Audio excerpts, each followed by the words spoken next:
Hey everyone, welcome to Rookies and Rulebooks. This is a special interlude episode with David B playing Vandal, explaining his absence the last session.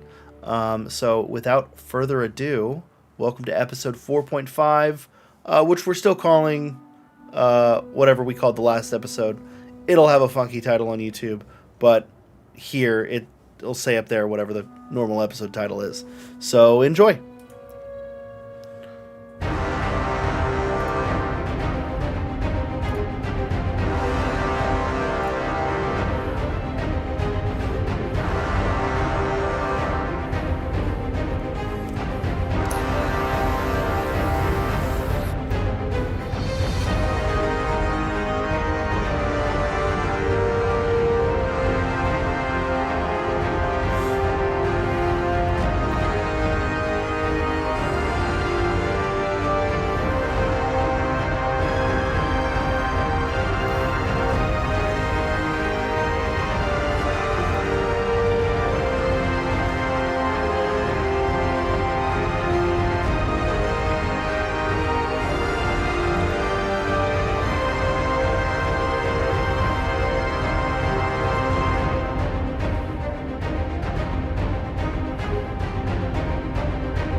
Maybe I should edit a special intro that just says David B a bunch of times. Just blur everyone else out. Yeah. Or strike through David B. Or you know what would be David hilarious? B. If every title's just David B. Starring David B. David B. Break. It's David B. Break again. David B. This is, I think well, there was a version of that already said like music by David B in there. And I think we cut out accessory titles out of the intro. I think I'm going to put them back because I do want to, you know me, I'm a big fan of like, hey, I want to make sure everyone gets credited right. So I think whenever I get time to go back and redo that intro, it's going to say David B like 3 times. David B like 4 times in there. You say my name 3 times in a mirror, I might appear. Who knows? You might, or yeah, something. I don't know. I was going to say something clever, but the soft sounds of some music I wrote that hopefully someone out there likes starts playing in the background. You and I are not feeling clever tonight. It is late. We are both tired, but we're going to get through this, and it's going to be a lot of fun. I've never done a solo session like this before. So while me neither, most of the well, fair, but while most of the time I've done this a million times when it comes to dungeon mastering. I've never done solo, so this is a learning experience for me, and it should be fun. So, living up to the name. David, you play Vandal, the Hill Dwarf rogue. Yeah. When we last left you, the party had just inherited Trollskull Manor from Volo. Mm-hmm. You had met with the party had scattered and met with several different potential loan givers to renovate and refurbish the manor. One of those was Tajlin. No, excuse me. Istrid Horn. I'm getting ahead of myself. I'm getting several chapters ahead of myself. Istrid Horn was a gold dwarf, which is also a hill dwarf. Gold dwarf and hill dwarf are the same. Gold dwarf, loan shark, who you met with in the dock ward. Mm-hmm. My headphone's gonna die. I should plug that in. She had offered you an all right loan rate, obviously with some stipulations attached if you didn't pay up in time. Clearly there might be some kneecaps involved in that, but she also offered you the chance of reduced loan rates if you had worked for her and her boss. She had let you know that she would contact you with those rates. Now you were upstairs in your room and there is a rapping on the window, a slight tap.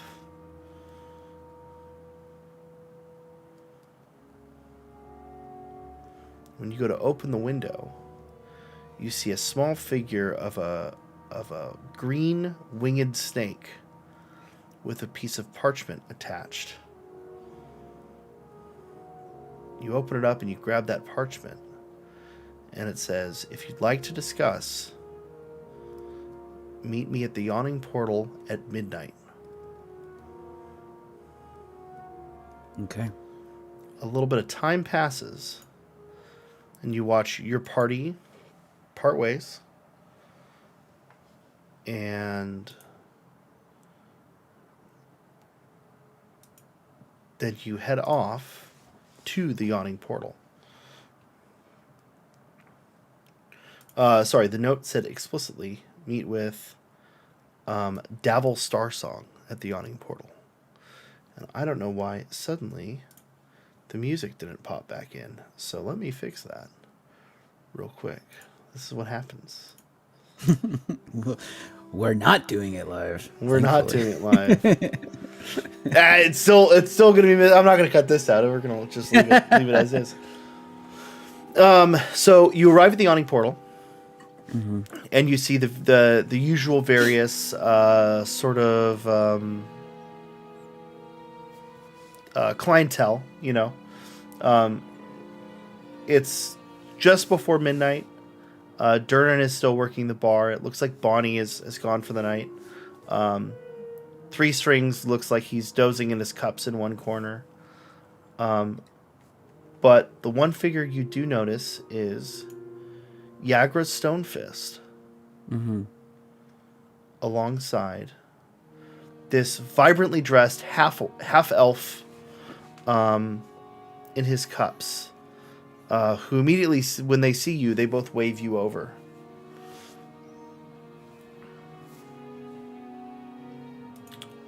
As you go join them, Davil says, "Oh, hello, I've heard so much about you.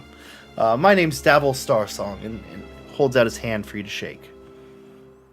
No, I cordially return the handshake, and I say, "Oh, I hope not too much." "Oh, well, just that you had helped our friend here, Yagra, and that you had met with my associate, Istrid.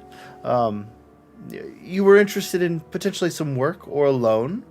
Istrid handles the loans, but I would love to have you as part of our employ. You seem to be quite an able troubleshooter, if I will." What exactly does employment entail? Well, I think you may already be aware of what Yagra does, and if you remember back to session 1, Yagra is a member of one of the splinter factions of the Zentarim. And he holds up, as he waves, as he kind of gestures his hand, you see that on his arm is in fact one of those flying snake tattoos. We are the Zentarim, or I suppose I can't say that anymore, as there's multiple Zentarim elements in the city. We came to the city a few years back and established a black network here, helping folks, anyone who needed protection or muscle or little money to pay the bills. We were there. We work mainly in people. Right? If someone needs help or aid, we provide the manpower to do that. We try to stay out of some of the more malicious acts that the Zentarim is known for. Think of us as a new face for the old Zentarim, right? Of course, there is that other gang element working in the city. We're not associated with them. We don't want to be, at least. Okay. So, is it safe for me to assume Istrid is part of this particular sect of... Yes. Istrid is a long-time adventuring companion of mine. Okay. And I assume, you called me at the recommendation of her, am I correct? Yes, Istrid had mentioned that we wanted to potentially onboard you and work on those reduced rates for the loan. I figured why not start now? I have things needed doing, and you could use the pay, I think. Sean, question. So up until this point, I've only relayed to the party that You had Istrid said that I've met with Istrid and like her conditions, right? But they don't know about anything else beyond that. They don't know about this, no. Okay. So I would... Okay. So then, as Vandal, I would say I am happy to help if you guys help in return. Well, you guys help us in return. Here's what I have for you. We're not going to make you go out and get a tattoo now, unless, of course, you wanted to. No, I would. No, okay. I would not. Well, I'll explain the job. You decide if you think it's something you could help with, and we'll pay you for said job. If after that you want to continue within our employ, of course we would get you that tattoo and set you up with the loan. I would not get a tattoo. So, Vandal, I'm going to point out to you. Okay. You could get a tattoo. I could get a tattoo. And then also not have the tattoo. I see what you're saying. Okay. That's interesting. I did not know that. Okay. Yeah. You make it. So, question then. Would getting the tattoo benefit me in terms of like getting more favor with them, or like basically can I do like an insight check, I guess, or like an investigation check to be like, yeah, I mean, I would warrants any? I would tell you your years of infiltration work would let you know that, yeah, if they physically tattoo you, they assume that you're loyal, right?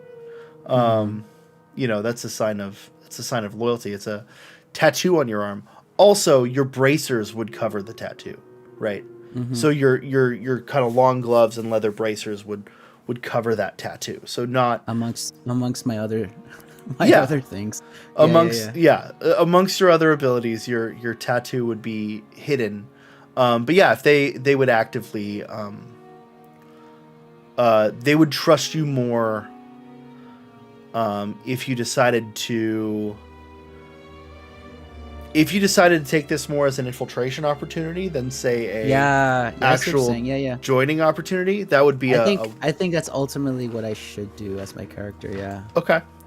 In case the audience doesn't know, I'm also a spy. I don't know if I think we said that. I think your background. Yeah, I think you're. I don't know. Yeah, you.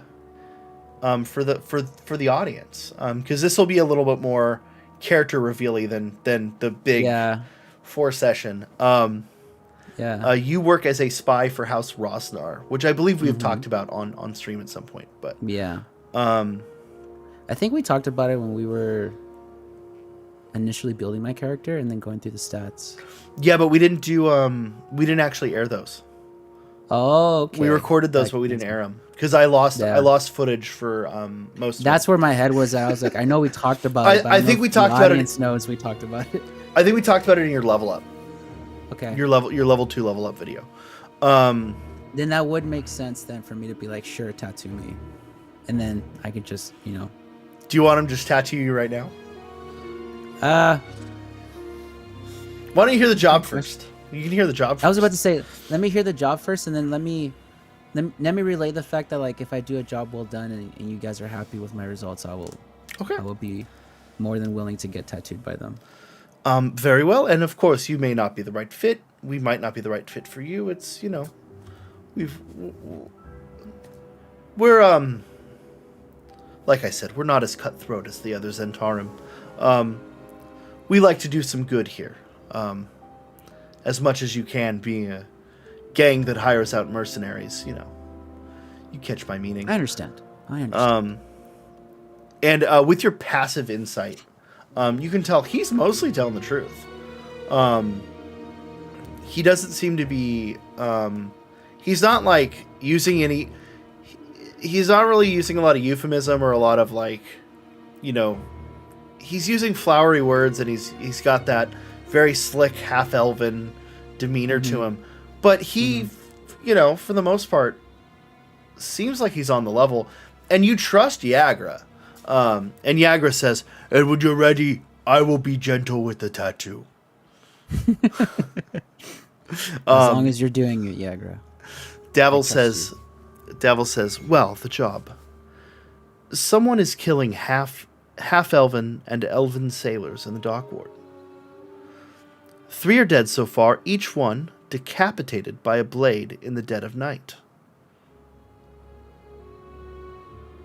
Look into it. Look into it for me. The city watch seems to be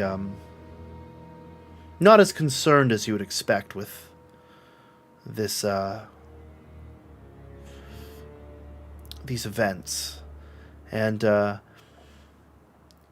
listen, as a half elf who frequents the dock ward, I would like to know that I'm safe walking through the streets at night." Of course, as everyone should be, good sir. If you and he gives you some cross streets where the bodies were found. Okay. So he says, "Upon completion, we'll pay you, let's say, 50 gold, and then we'll discuss further employment." Okay. What's with my pensive insight? That pretty much, he's telling the truth pretty much for the most part. Yeah, if you wanted to push that further, you could. With like an investigation check, maybe. That would be just an insight check. Would be that. Just an insight. Yeah, okay. Investigation is. Yeah, so investigation is sort of your deduction of facts and ideas or physical locations, right? So if you're looking looking at the clues of a crime scene, that would be investigation. Insight is generally your social investigation skill, I guess. Okay. I guess I would want to ask him if there's any other like characteristics or outstanding detail about the victims, like were they by any chance particular members of any sects or gangs or what have you, or is it just specifically the breed? Yes. Well, one of them was a member of our fair guild, but the other 2 were not. As far as I'm aware, one of them was a dock worker, and one of them was well, I'm not sure. They weren't of anyone of note. Both of them had strange puncture wounds that I wasn't able to recognize. Or that I wasn't the one inspecting the bodies. We weren't able to recognize. Mm-hmm. But they were all killed with a blade. All killed with a blade. And they were all half-elves, correct? Half-elf or full elf, yes. Okay, half-elf or full elf. Other than that, no discernible similarities between the victims? Other than the puncture wounds? Okay. It seems to be somewhat of a heritage-driven crime. All right. I would, just to be on the safe side, I would like to do an insight check just to see if I can. Sure. Get any more information out of him, even though I think he pretty much has told me everything he knows. But just or if there's anything you want to press him about the organization itself before you take up the job. I mean, I think I would, because I don't want to like intimidate him too much as well, because I do want to infiltrate them and be on their good graces. Mm-hmm. Maybe after the job. Okay. I might press a little bit harder. All right. Then yeah, just give me an insight check just to get a general vibe. All right, 11 plus 3, 14. 14. So that's pretty baseline with your passive. Yeah. What I will say is, you can tell that he is eager to have more hands on deck. Whatever's going on in the city, he wants to have as many people at his back as he can. Okay. So, Interesting. Okay.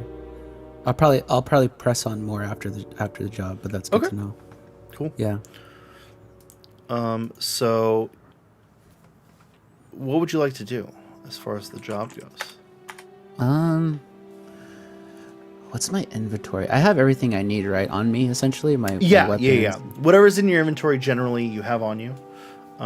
Once we get further in and you get a lot more stuff, then it becomes We took a long rest prior or after our last session, so I should be completely healed up and everything, right? Yeah. If you have, and you can actually just hit that long rest button just to be sure. You should be nice and fresh for this.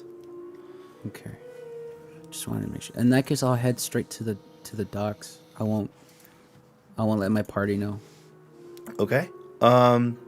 So heading Or to the sort yawning portal, right? It was no. That's where you're at now. Sorry. Yeah, the bar. Yeah. That's where we just met. Yeah. So heading to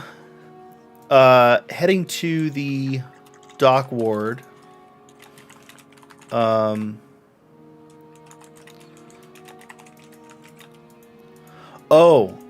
thing before you go.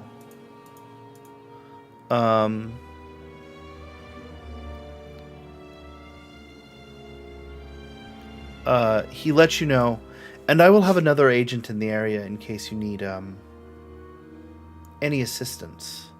And he hands you a firework, a flare, and he says, if you're in need, just strike this and send it up in the air, and he'll find you. Okay. Oh shit! What am I getting myself into? All right. Potentially. I think that. I don't say it out loud. Vandal and David think that. Potentially a lot. Okay. Potentially nothing. Potentially a lot. I'm not sure yet. I did die almost once, Sean. So. Yeah, I know. Shot through the heart. I was just thinking about that. Okay, so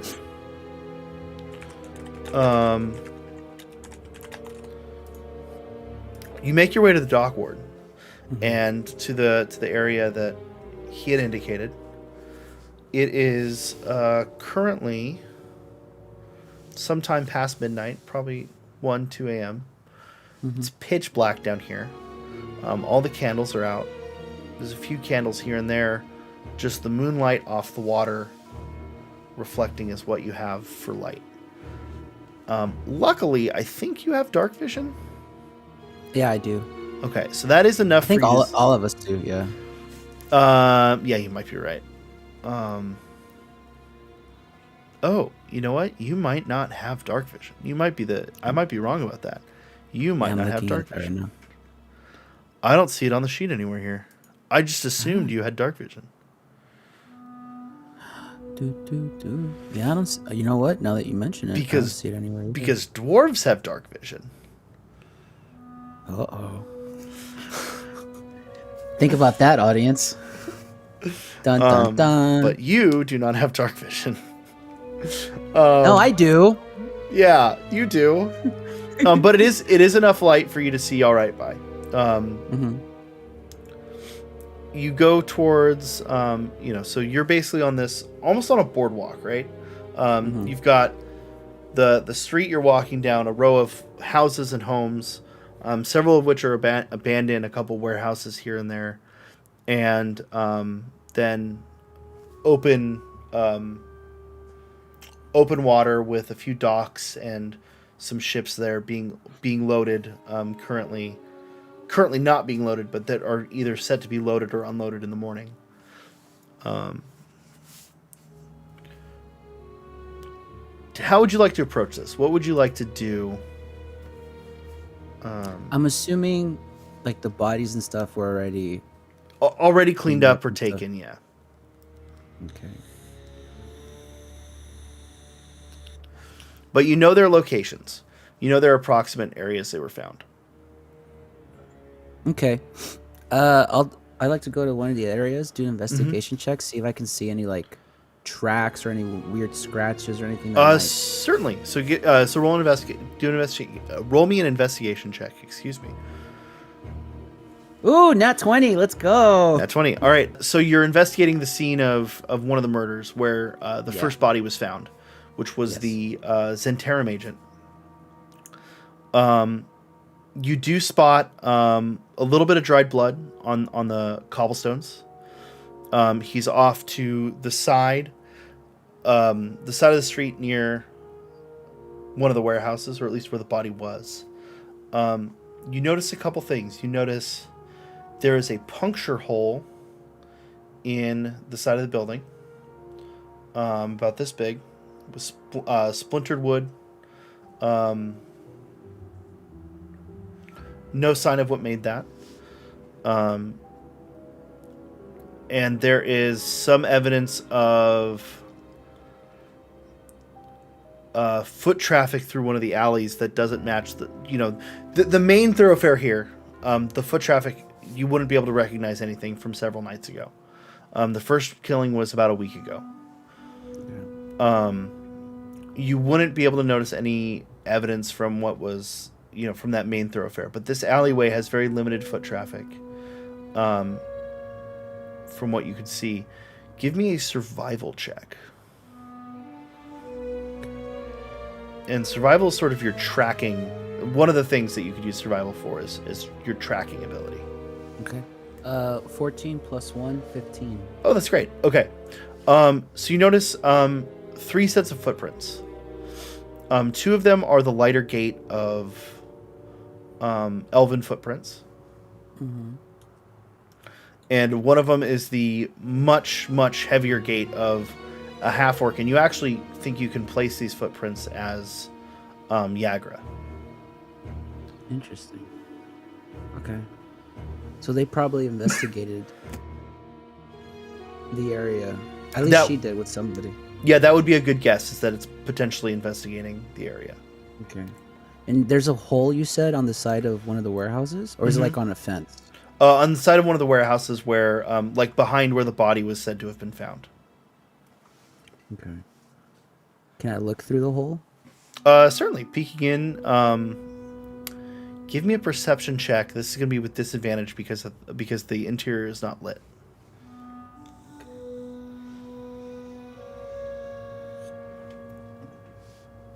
$13. 13. So the warehouse inside looks abandoned.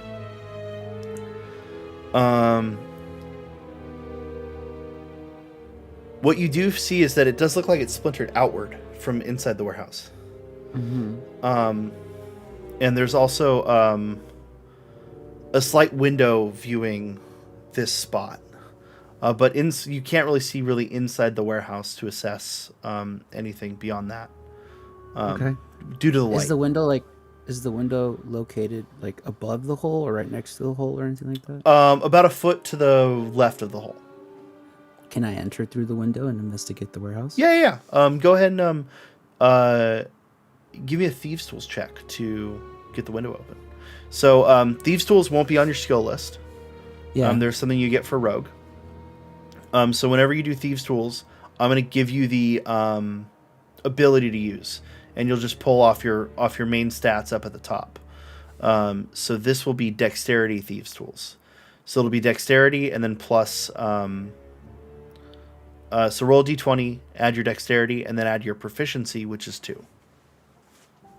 Okay.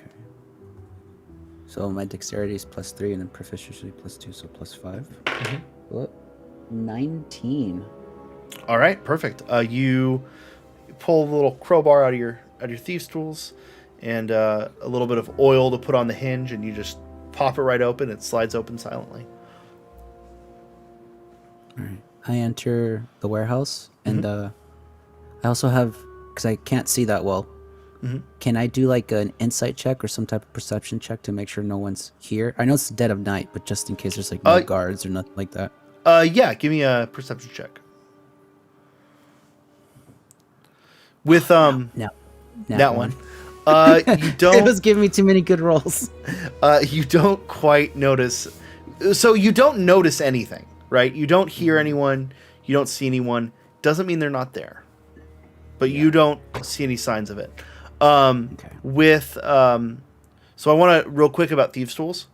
The reason that tools aren't tied to a specific skill, there might be cases where you use thieves tools for intelligence or for, how a lock is made, for example, would be a thieves tools intelligence check, stuff like that. There's other cases where you would use those skills, or you also have a forgery kit. So, for example, if you wanted to tell if a document was forged, that would be like Thieves' Tools Intelligence or Thieves' Tools Wisdom, or Forgery Kit, Wisdom, Forgery Kit, Intelligence, stuff like that.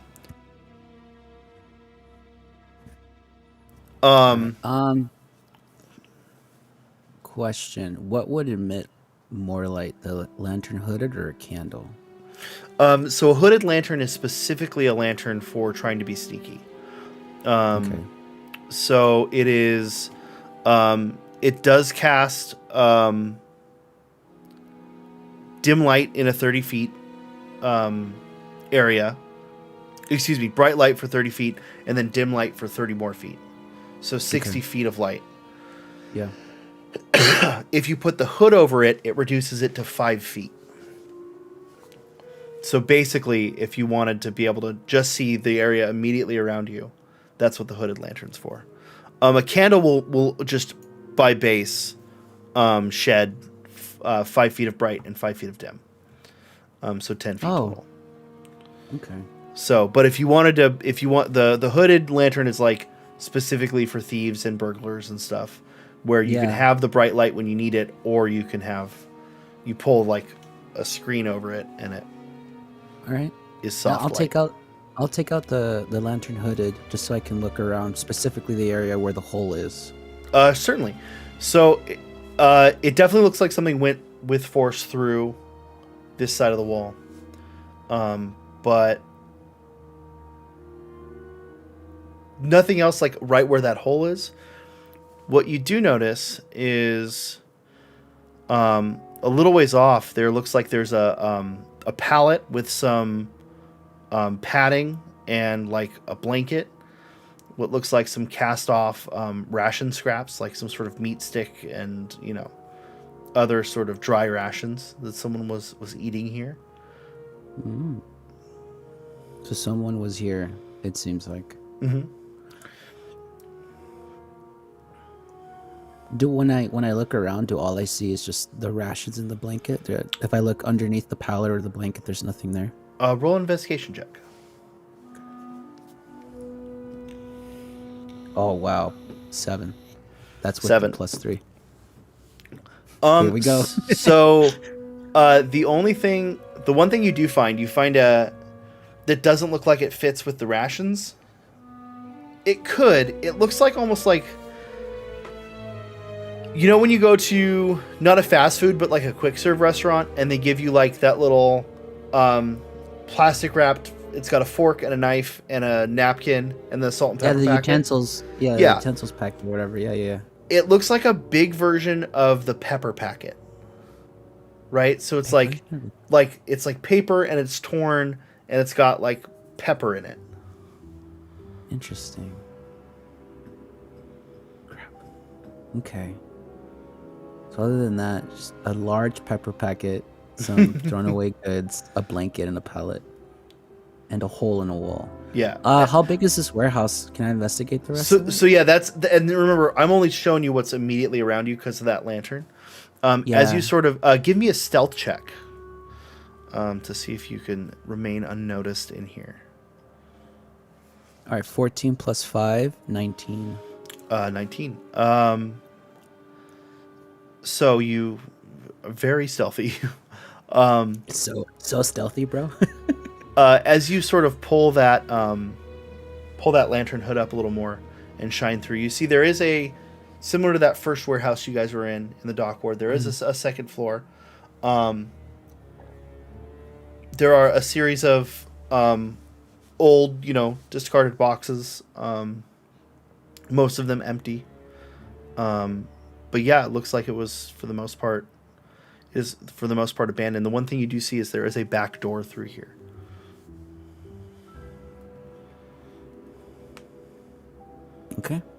Uh, can I walk up to the door, see if it's locked or if it's open? Use maybe thieves' tools or anything like that? So this you could just do an investigation for me. Okay. Excuse me, I'm coughing a lot tonight. Investigation 13 plus 3, 16. It looks like the lock has been broken on this door. Interesting. The lock has been broken. Can I creepily, because my stealth is super high, can I just creepily try to like open the door, see if anyone's there, and then if I notice nothing, can I just walk on through? Yeah. It is just leads into a back alley. Okay. Does the back alley lead anywhere to like the main street? It leads back out to a different main street, but yeah. Okay. Oh man. There's definitely someone there. By the looks of it, they were there for maybe days because of food and stuff, but there's no, well, as far as I can tell, there's no sign of any specific weapon that was used. Is there any tracks or anything that might have stayed in the back alley? Yeah, roll me, that would be another survival check. Survival check? Okay. 13. 13. So, yeah, there does look like there's a set of tracks that lead out into the main street. But again, once it's on the main street, you can't really tell what's what. Yeah, because that's been just used up and it's been a week. Okay. But here on the main street, you could see that main street loops back to that alleyway where you found the first set of tracks, where you think Yager came through. And on one end there, you could see that from that second floor of that warehouse, you can get a decent view of this alleyway.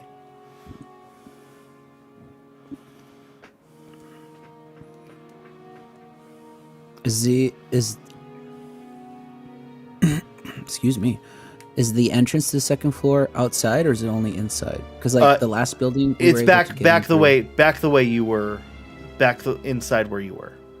Okay, so I'll go back inside and try to find my way up to that second floor, to that window specifically. Yeah, easy enough. There's a ladder going up as well as a stairway, and then there's also the winch that pulls the packages up onto the second floor if they need it.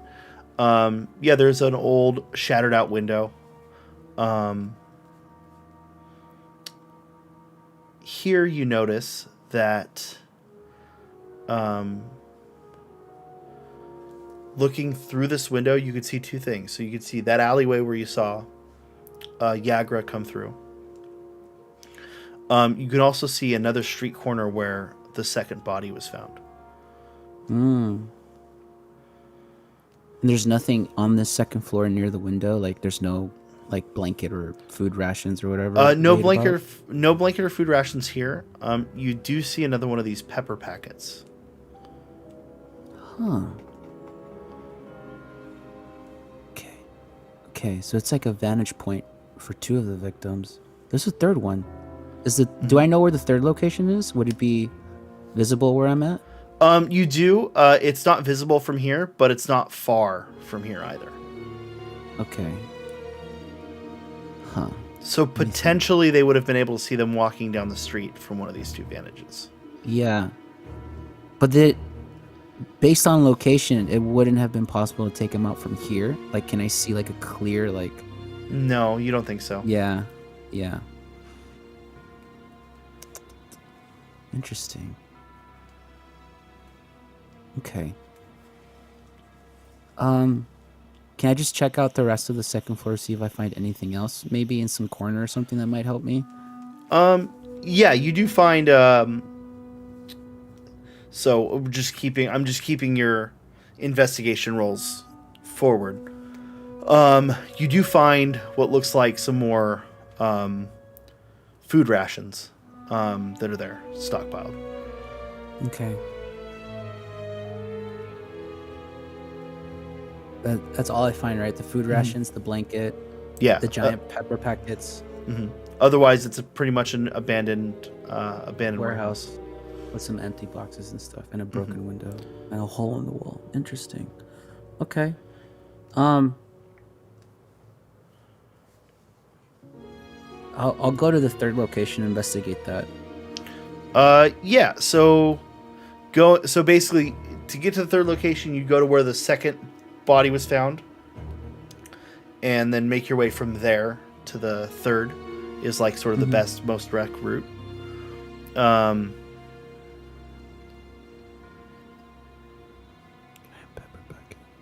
It is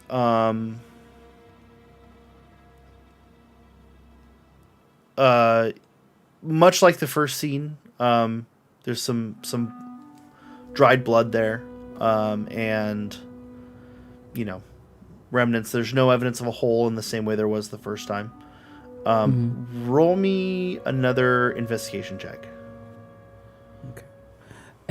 Question: would I know, were the killings like in succession? Were they all at the same time, or it was? The first one you said was like a week. They were across multiple days. Okay. So it was. The third one was probably the most recent. Yes, the third one was the more recent. No, sorry, the second location was the more recent. So I told you them in the order in which they were relevant to you. Okay. It would have gone body one. Body one was the one that was next to the warehouse. Body 3 was in the next alley over, and then this is body 2. Okay. Okay. One thing I will note. Give me that investigation check. 18 plus 3. Okay. So you notice there are, in addition to the dried blood in the actual spot, you do spot a bit of a trail of blood coming back from towards where that vantage point was. From the second window? Mm-hmm. Or from the hole? From the street visible from the second window. Okay. Right. So if you've got that window here, and then the window looks down onto this street, I see the trail leads back to this spot on the street. Yeah. Oh. What if I follow the trail? How close does that trail end to the second body? To the second spot I can see. Pretty close, 20, 30 feet off. Oh, okay. But where the trail, where you sort of start to lose the trail, is in clear vantage of that window. So potentially where that trail started is in clear view of that window. Yeah. Which leads me to believe like that vantage point, whoever was there probably took out both bodies 2 and 3 from that vantage point. But what'd they take him out with? I forgot homeboy's name. Davil said that they all had punctured wounds in the chest. Davil said they all had puncture wounds and that they were all beheaded. They were all beheaded. That was the other part. Pepper packet. I keep going back to that. I don't know if that's relevant. You're just trying to throw me just like a weird mulligan. Who knows? Who knows? Okay. This is the part where it's going to get boring because I'm just thinking now. Well, so one thing you could do, you could stake out the warehouse. I was going to do that, but I'm thinking of what else can I do to prep try for to it. perceive. Yeah, prep for it, but also perceive in the area. I already know the second window is leading me to believe that whoever was up there was able to take out 2 people. Like the first one, because it's been a week roughly, there's like not that much evidence, but the second one, well, I haven't checked out body 2. Well, so the first one is from that same so I should say that the shot, the spot in the first one is in the same warehouse. Yeah. Right? The hole in the wall. Yeah. Yeah. And then body 2 and presumably body 3 were taken from the second floor. Correct. Presumably. You don't have to tell me. I'm just assuming. Yeah. But only body 3 had the trail of blood that I can recognize. Mm-hmm. Where the pool of blood is, there's nothing else I realized, right? It was just the trail and a couple of scratches, basically. Yeah. Nothing else of note. It's all been, the body's been pulled away and there's no other evidence. Can I go quickly investigate the spot for body 2? Yeah, it looks a lot like body 3. the one thing you notice, so the spot on body 2, there's another one of those. There's an impact point behind where the body would have been. In the plaster side of the building. But just like a dent, like right? Like Yeah, an impact like point, a it's not dent a hole or a chip, not a hole. No. Is there like a pebble or anything I can see that like might have caused that? Roll an investigation check, or investigation or perception, whichever you prefer. They're both basically the same. Yeah, they are. 14. 14. 11 plus 3. Yeah. You do find what looks like an iron ball bearing. Yep.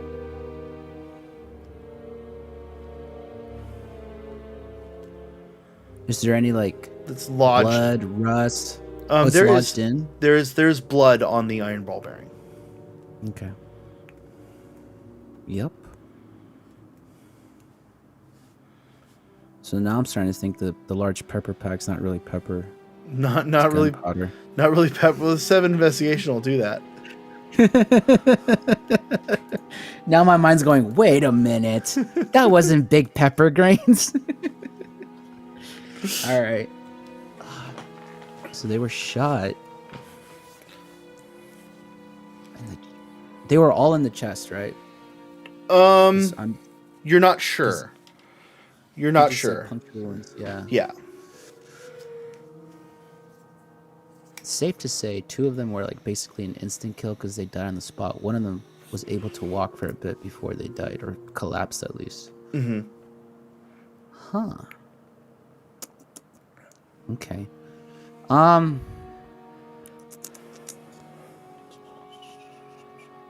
It's interesting. Around what time is it now? Right now it's probably closer to you're edging onto like 5 a.m. The sun's probably about to come up. Okay. I guess my only let me think.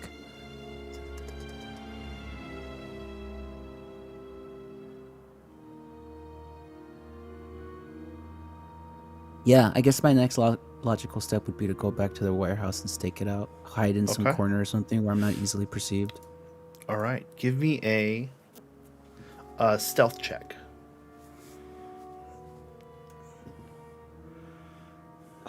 7 plus 5, 13. Lucky number 13. 13. All right. You find a corner. Do you want to be on the second or the first floor? Oh wait, 7 plus 5 is 12. That's my bad. Lucky number 12. Lucky number 12. I'll be on second floor. Second floor. All right. So you find a spot, kind of away from the window, away from where the food ration stock was, and you just watch. The first day goes pretty uneventful. Give me a second stealth check for the second day. Ooh, 18 plus 5, 23. Okay. I just want everyone to know, because if the audience has been watching, I've had shitty D20 rolls. You've had about average. This good one previous was given episode. to me by Sean. Yeah.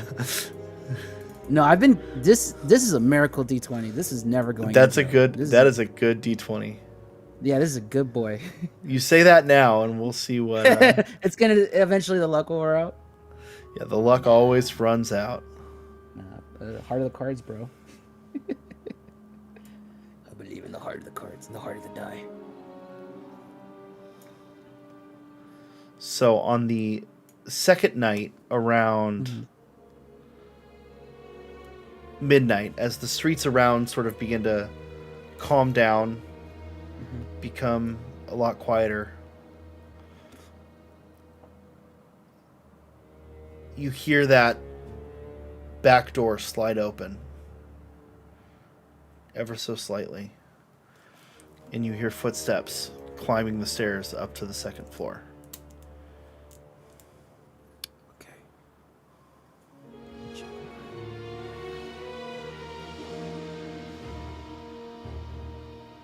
How am I located? Am I located or positioned in a way to where if the person coming up the stairs, I just see their back?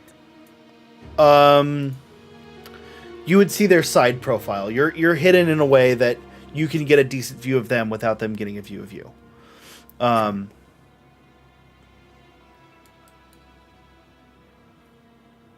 Okay. I just wait for them to come up to the second floor. All right, so cresting the stairs, you see a being in studded leather armor with coal black skin, like charcoal skin. Not like black like African American, but like actual black gray skin. Slight tinge of purple to it. And a shock of white hair. They have a across their back they have a shield with a spiderweb pattern on it. And they have a curved saber at their hip. And they are carrying what looks like a flintlock pistol. Whoa. Okay. Oh man, shit just got real. Okay. And they go, they grab what looks like some sort of, jerky packet from the ration corner, and then they go unprop this like folding stool and sit watching the Out the window. second floor window. Okay.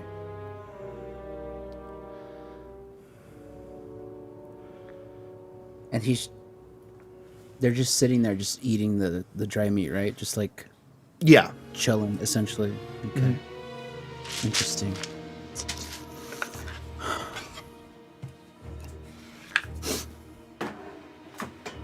Oh man. I need information.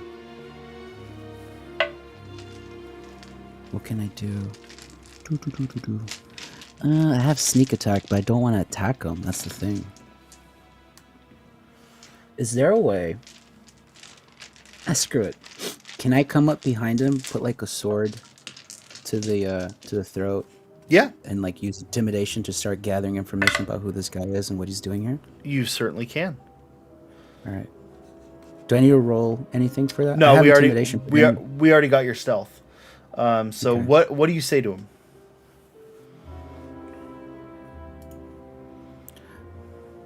Awful late for you to be here, isn't it, friend? May I ask why you're here? Let's call it people watching. Do you know of the occurrences that have happened here the last week from this particular spot? Because I would assume you're doing more than people watching, friend. Listen, I don't want any trouble. Can I disarm him? Can I take the gun away from him? Yeah, roll a this will be an opposed dexterity check. Oh, interesting. So what does that mean? Meaning- That's new to me. Yeah, so meaning you're going to roll a dexterity check, and so is he. And we'll compare which is higher. Okay. All right. 12 plus 3, 15. 14 plus 4. Fuck. You would. So you go, you pull, I think we settled on you have short swords, right? Was what we finally settled on? I have a dagger and a rapier. And a rapier. Okay. So you kind of pull the rapier, and you go to twirl the gun out of his hand, and he takes a smooth step back and levels the gun at your chest. I'd like you to roll initiative. All right, here we go. Fuck. I knew this was gonna happen. All right. 17. Okay, let me grab I'm gonna do my old school way of doing initiative, because it's only you and one other guy, so I don't need to run the program for it. And he got a. So you are going first. Okay.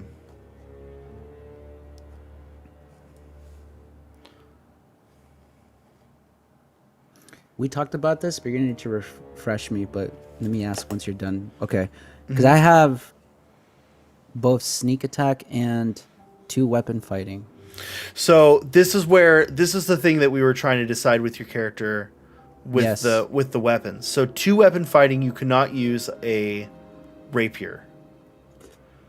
So you could use two daggers for 2 weapon fighting, or if you wanted to acquire a short sword or a scimitar or something, you could use those. But the rapier itself, you cannot 2 weapon fight with. All right, so I either fight with the rapier or with my dagger, because I don't think I have 2 daggers. Yeah, you could have as many daggers as you want. Daggers. Oh, really? Daggers are a dime a dozen. Presumably, presumably, if you wanted daggers, you would have picked them off bodies you fought already. Okay. Yeah, daggers daggers are also a throwing weapon as well. So if you want to throw the daggers, you can as well. Okay, so for daggers, it's D4. Yeah, so the drawback on daggers, the rapier is good because it deals the most damage out of those options. Damage, But, the rapier is 8. It's a question of you've played video games where this matters. It's a question of attack speed versus attack damage, right? Slow attacks that deal more damage, or fast attacks that deal less damage. But oh man, these are new. I haven't taken these out yet, so this might take a minute. You're fine. Take your time. Oh yeah, they're like sealed into the foam, right? Yeah. All right, I attack first, right? You get to act first, yeah. So it's you and this gunslinger. You guys are both on this second floor, and you're separated by about 5 to 7 feet. Damn, he's like right next to me. Fuck.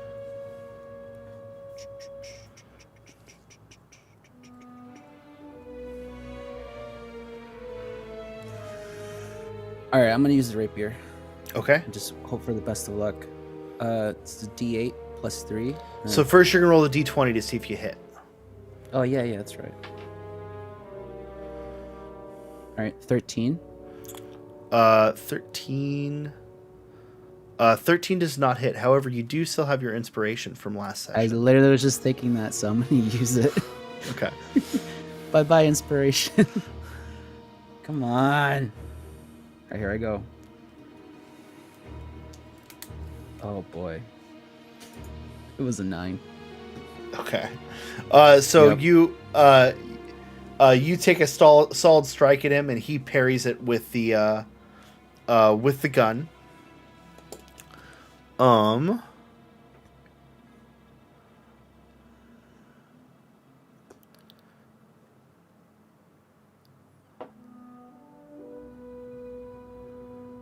Oh, interesting.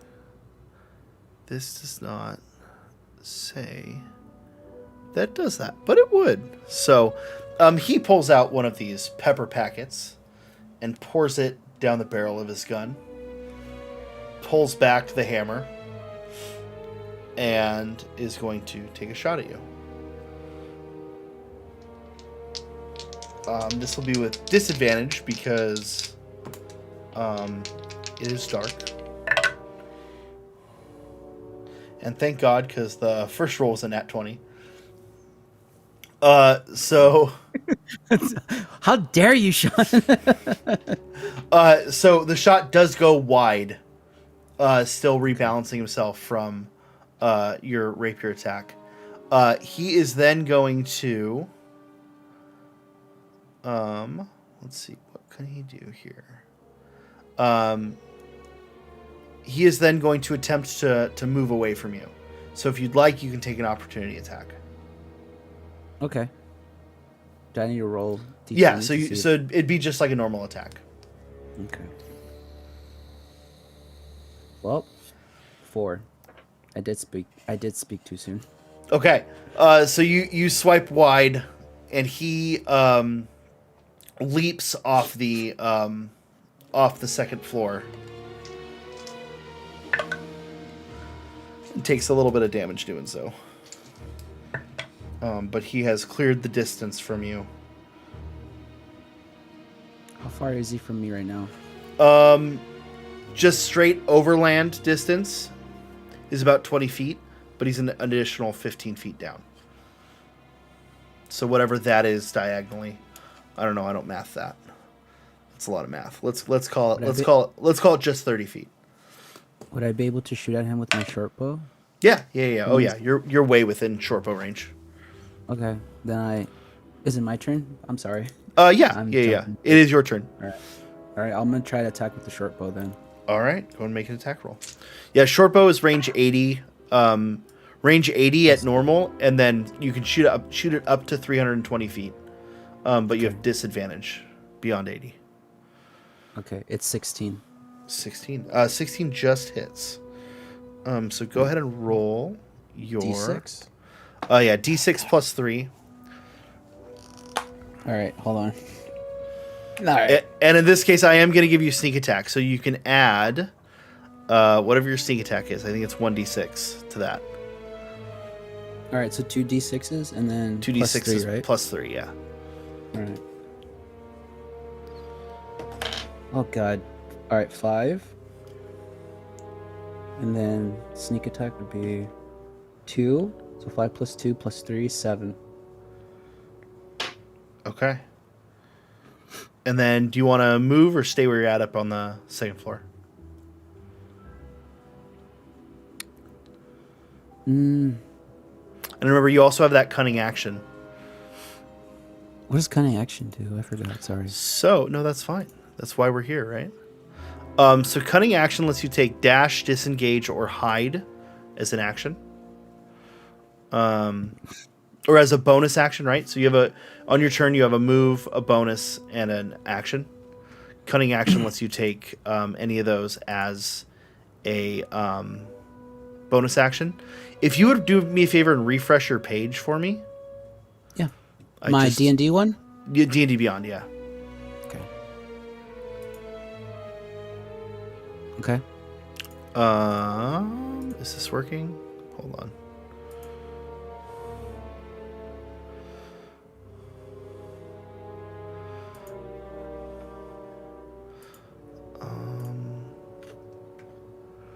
I don't know where that shows up. Anyways, that's silly. But it doesn't show up on your sheet for some reason.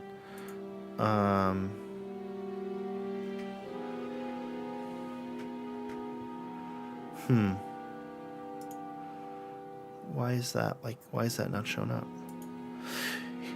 Oh, so I do have cunning action. Yeah, dash, engage, or hide. Yeah, you also have something called steady aim, which is not on here for some reason. But if you decide not to move at all, you can take advantage on your attack roll. Well, yeah, I won't move at all then. Okay. Well, so this turn you can move. You've already attacked this turn, but if next turn you want to not move at all, you can take advantage on your attack roll. Okay. As a bonus action. The gunslinger pulls out of his component pouch what looks like a wad of coal and like tar, or not coal, bat fur and tar, and sort of waves it around him briefly and says something in a language that I'm not sure you understand. No, you do understand Elvish. He is saying some sort of weird magical word about darkness in Elvish, and this pool of black, inky bubble surrounds him for about 20 feet in every direction. So now, where he once was, there's just this bubble of darkness. Okay. Did I damage him with my short bow attack at all? Yeah, you did. Okay. You did. Sorry, I didn't note that, but yeah, he took 7 damage from that. I think that was the right amount. Was 7? And I'm still. Oh, I rolled 10 overall. Oh, 10. Okay. Yeah, because it was a 5, a 2, and then plus. Yeah, 2, you're right. Something like that. You're right. Yeah. Okay. But it's safe to assume he's in that bubble, right? He hasn't. Like, he's in there. He's in there somewhere, okay. But you're not exactly sure where. Sorry, it's 30 feet, not 20 feet. 30 feet on all sides. So 30 feet of. 15 feet on each side of him. So 30 feet total circle there. have any objects or anything that can help me with that? I don't think so.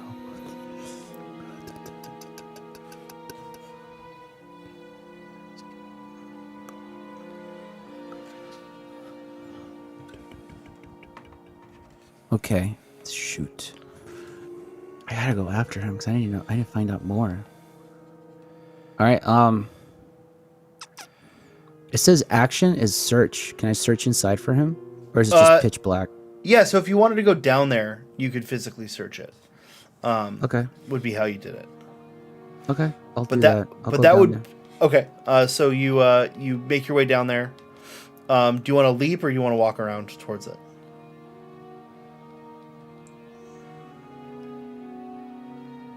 Will I take damage if I leap? I don't remember. Potentially. Then I'll walk around it. Okay. So little hit points. so unless you use your bonus action, you will not be able to make it all the way over there yet. But because you're a rogue, you can dash as a bonus action. All right, I'll dash to try to get there. And then go ahead and roll a perception check for the search. 19 plus 3. Yeah, you once you get into that sphere, you clearly hear his movement in there, and are able to pinpoint more or less where he is. You still can't see him, but you know where he is. Okay. But you are officially blinded within this black. It's just pitch black, right? It's just pitch black. Yeah. But that would be your turn. Slight technical difficulties there. We are back. So you've just entered this sphere of darkness. You can't quite see him.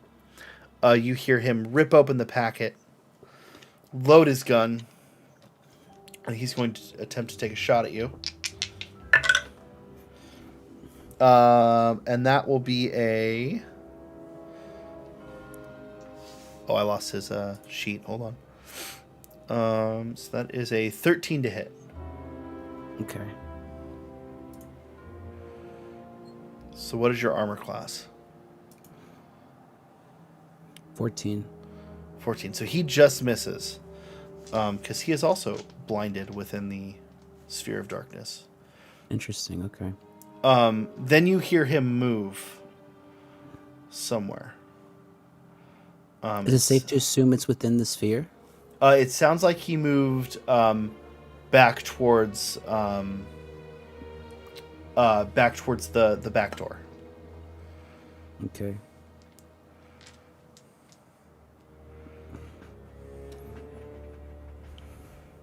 If I do dash, can I dash and then attack him? Oh yeah. The door? Yeah. How far is it? Can I dash like right next to him and try like attack him with the rapier, or? So you presume you might not have to dash to get there. You can use your normal move and then decide if you want to dash or not. Okay. So moving your 30 feet towards the door, you breach the darkness right about where he is. So the two of you are both within a few feet of each other. So you don't have to use the dash if you don't want to. Okay, I won't do that then.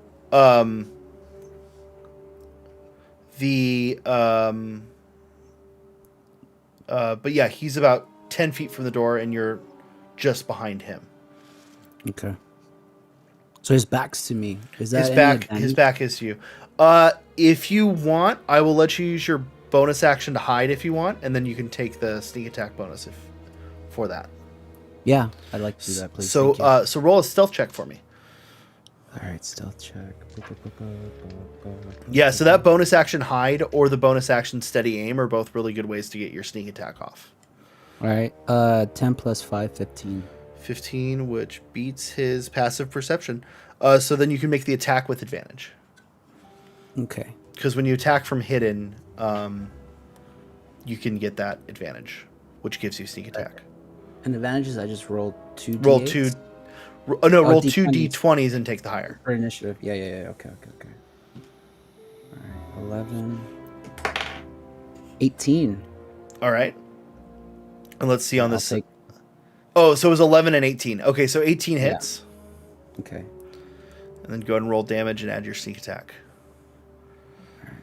So the rapier is a D8 plus 3. D8 plus 3, and then plus 6 for sneak. All right, 6, 12, 15. 15, okay.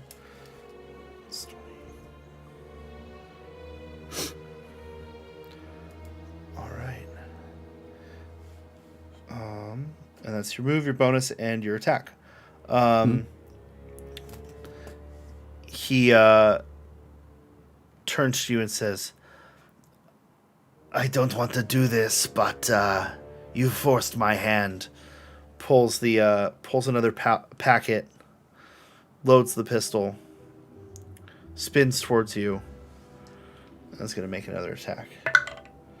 Oh, God damn it! He hasn't hit you once. Let's go. Goes wide again, which thank God, because he can really do some damage. And I'm weak as shit. Only got 13 hit points. But I want to build a little suspense here. And then he is going to attempt to continue running. So you get your opportunity attack if you want it. Yeah. All right, go ahead and make an attack roll. This is not with advantage because he's now aware of you. Nat 20. Good. All right, go ahead and roll damage. So on a critical, you're going to roll the damage dice for the attack twice. So on this, you have your rapier, which is a D8, and your sneak attack, which is a D6. So you're going to roll all that twice. So it's 2D8, 2D6, and add all that together. Okay, I'm going to roll the D8s first. So a 2 for the D8, and then a 3. So that's 5. 5, and then 2D6. And then another 2, and then a 4. So that's 6. So 11 total, and then plus the 3. So 14. Yeah. I can math. Okay. Yeah, you give him a good solid strike to the back. He is still up. This guy's very tough. You've dealt 40 plus damage to him. But he is very, very tough. He is just trying to bolt out the door.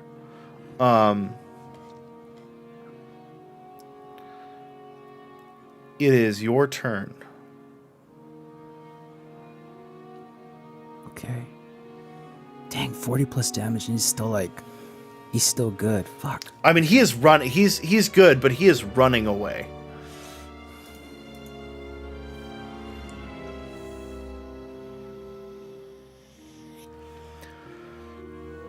So question, just a question. Can I do like an intimidation or something to have him stop fighting and just try to get him to give me information, or do I have to see the battle through? You can try. Yeah, you could. That's certainly an option. So I don't want to necessarily kill him, because then I won't get information if he dies. I mean, technically, up until this point, as a character, I don't even know who he really is, because we just immediately went into combat. Yeah.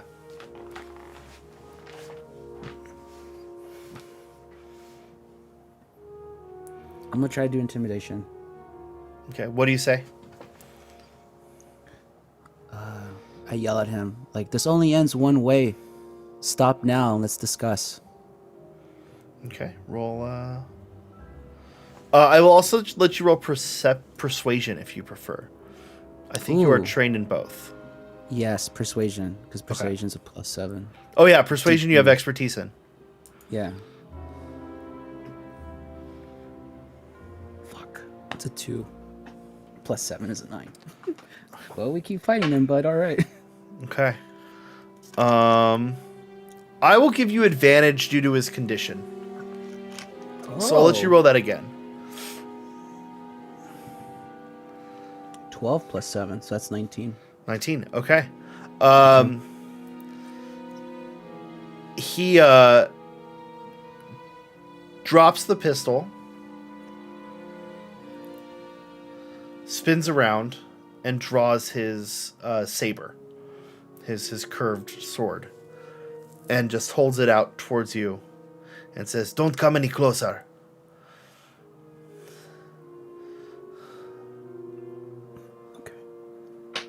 And the floor is yours. How would you like to handle this?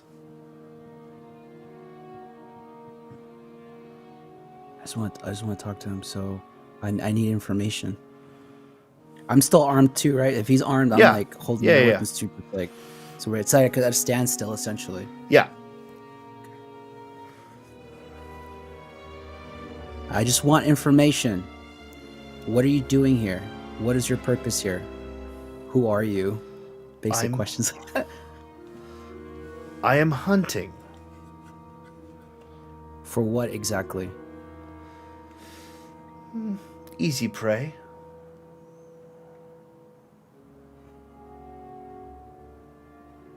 Why? What is your purpose? For fun and for sport.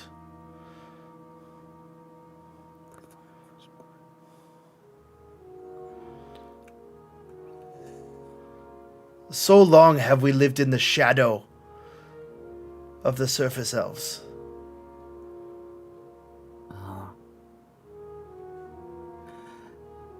Would I have like knowledge or yeah, so you know the history? You know, so really basic knowledge. You know, drow come from a place called the Underdark, which is far, far, far underground.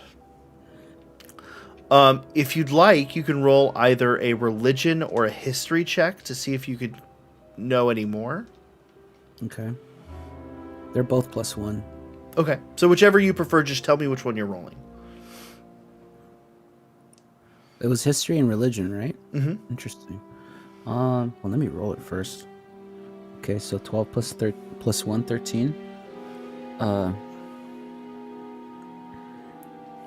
me do a history check. So yeah, you know that typically drow are not well liked on the surface. They typically have started various wars and conflict with people that live on the surface. A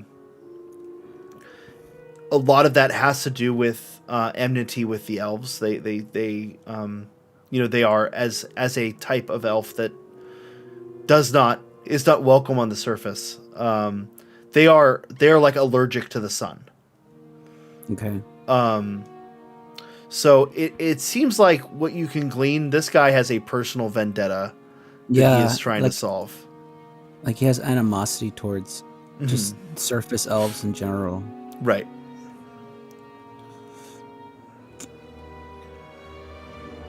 Is there like an investigation check or maybe an intimidation check I can do to try to get more information out of him? Just to make sure it's just purely like...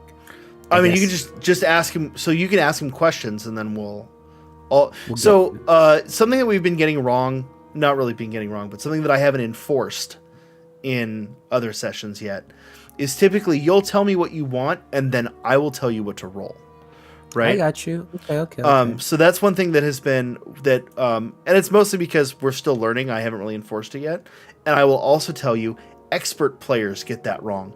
Expert players will say, "Can I roll a perception check?" I will say, as a player, "Can I roll this check?" Right? Yeah. But as we are trying to technically teach this game to some way, shape, or form,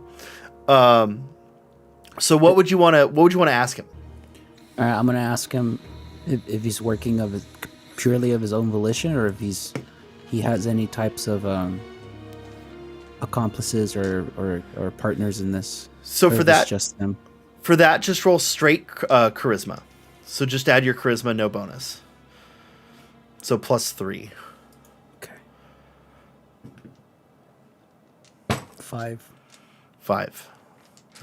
Yeah. He says, "I have an employer, but they're not involved in this." I have an employer, but they're not involved in this. Okay. Huh. I have an employer, but they're not involved in this? "Let me go. This will be the last you see of me. I promise."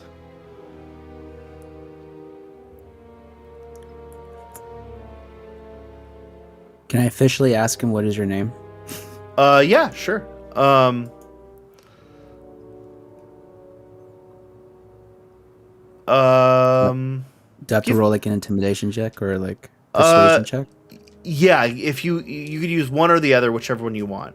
I'll do persuasion. Okay. And so the other thing I will tell you, when I let you choose, that means that the information is going to be different based on how you approach it. Okay. Right? All right. So instead of like, tell me your name. Persuasion. Okay. 11. I'm going to roll on his end for this.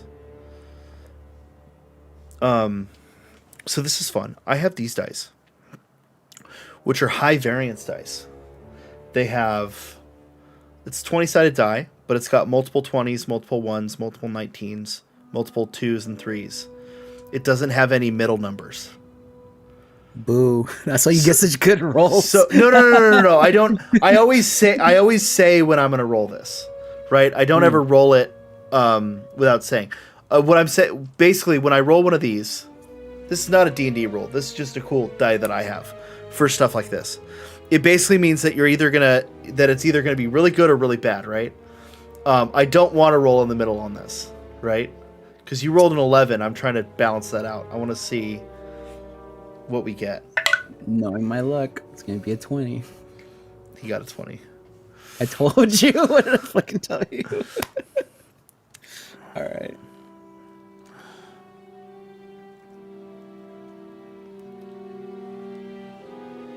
He says, "And what would you do with such a name?"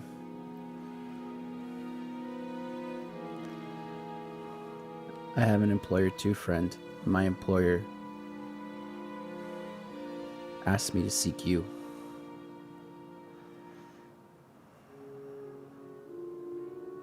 Well, let him know you found me and that I'm done. I leave you my weapon, and he gestures down at the pistol. Okay. Oh fuck. Okay. And he'll toss down his bag of ball bearings and pepper sticks. His pepper sticks. Large pepper sticks for large meats. Mm-hmm.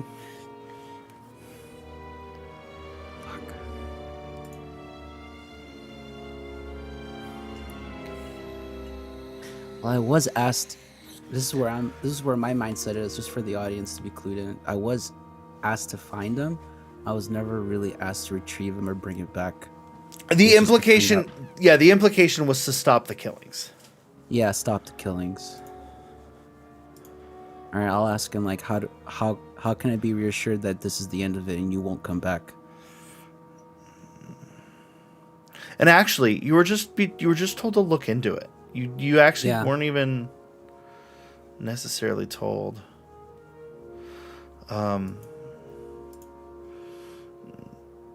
You don't. You have no way of knowing. You'll know in a few weeks' time when no more bodies show up. Dang.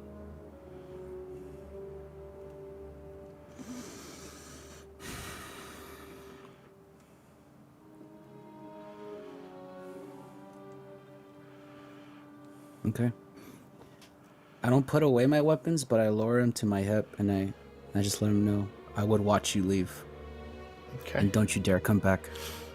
He turns and he stalks down the alleyway and goes on his merry way. Okay. I wonder if that'll come back to bite me in the ass. But if you'd like, you can add a and let me check to make sure I get the right item here. If you go to inventory, manage inventory, you can add a pistol to your inventory.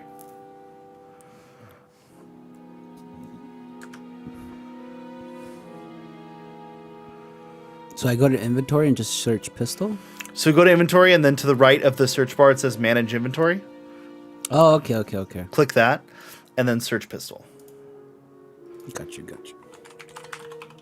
Just a regular pistol? Mm-hmm. just the thing that says pistol. And then you can also add 3 packets of smoke powder. So just search smoke powder, and you can add 3 smoke powder. Okay, and add 3, right? Mm-hmm. Uno, dos, tres. Okay. Let me make sure I did that right. Yeah, pistol, and then 3 smoke powders. Okay. Sweet. All right, what would you like to do? For sure he's gone, right? Yeah, as far as you can tell, he has disappeared off into the shadows somewhere. Okay. What can I do? Is the dark sphere still there, or is that dissipated already? By now, that's dissipated. Okay. And other than that, there's no other evidence of like anything else from him. Nothing else you could see. As far as you have accomplished what you set out to do, which was look into it. Yeah. Okay. To a certain extent, my business is done here. I guess. Do I just return to the yawning portal? Sure. Okay. Making your way back, you do see Davil and Yagra there drinking. Davil is playing a song on his lute. He sees you walk in. He goes, "Ah, my friend Vandal, you are back. Welcome. I take it you've accomplished what you set out to do?" Yes, I have looked into it. I have found your murderer. And he's dealt with? To an extent, yes. So he lives?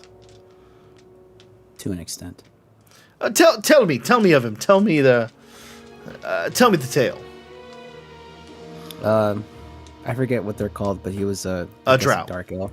Yeah, dark elf. Dark elf. Yeah. Dark elf is also correct. Drow is the like in-world term for them. So I explained to Davil like he was a dark elf. The way he was dressed, he was a gunslinger. He left me the Can I show him?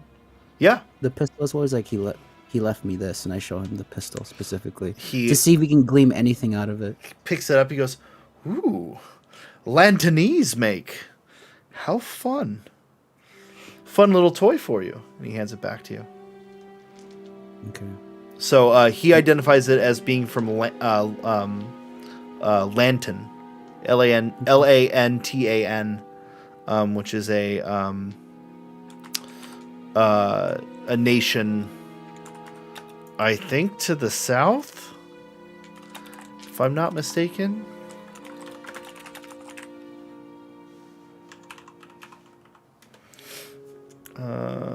Sorry. It is an island. It is an island nation to the south. Yeah. Okay. That is known for its advanced technology. Oh, okay.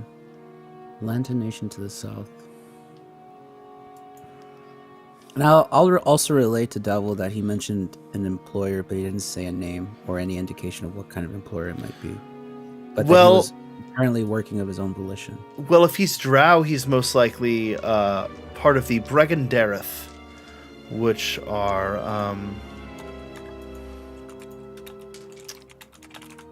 and I will spell that for you. So it is BREGAN GAN space D apostrophe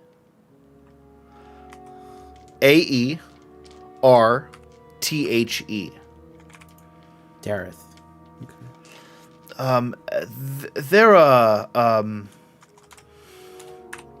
They're a gang of wayward drow who are angry at the world and seeking their own place. We need not worry about them. Well then, good sir, I believe I accomplished what you sent me out to do. Very well, and he hands you a pouch of 50 gold. So you can add 50 gold to your inventory. Okay. And you gain 1 renown with the Centaurum, which you don't have to mark down. I will mark down. Okay.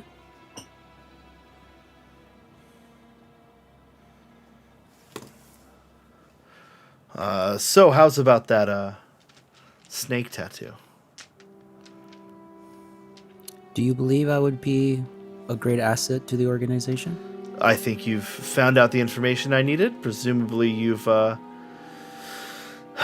persuaded this one to stop without too much violence. No one was killed. You didn't see any elf bodies while you were working? None whatsoever in all my investigation. I mean, I would say you've done your job. You've kept the citizens of Waterdeep safe. Then I would have that tattoo, good sir. All right. So Yagra sits you down. It is quite painful, but she gives you a flying snake up your arm with the wings. And he says, and Istrid will be in touch about loan agreements. Oh, yeah, okay. Unless you'd like to seal that deal now.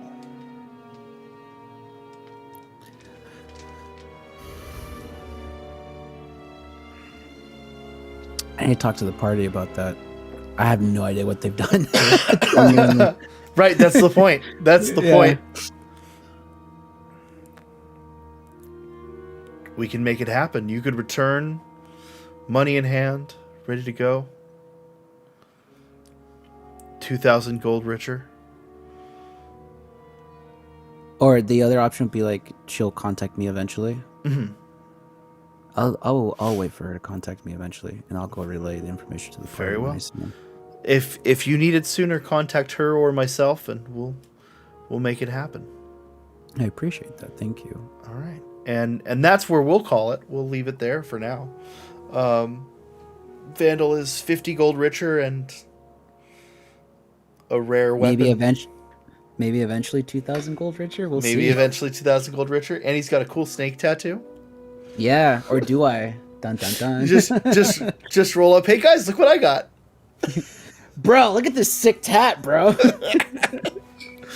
All right, cool. Well, hey, if you're watching this, hopefully this is out on Thursday, I think. Fingers crossed. But if you're watching this, tune in Saturday at 6 p.m. Pacific. Might be 5 p.m. Pacific. I'm not 100% sure. We'll put a little doohickey in the cards. You'll be able to find it there. And that is Saturday the 6th. So if you're watching this after that, we're not live this Saturday, or maybe we are. Who knows? But tune in this Saturday, the 6th, at either 5 or 6 p.m. Pacific. Still working on the exact time there. And see the full campaign with all of our lovely players live for you. Cool. Bye. Bye, everybody. David wave. Wave to everyone. Bye. And can I stop waving now? No. No, I haven't. No. This is my mouse hand, so I haven't gone to hit stop recording yet. Oh, we're gonna be doing this for a while then. Yeah. But there's like videos up here for them to click on. Like over here or over here? Oh. I don't know. Somewhere on this screen, make a choice. Ooh, mystery.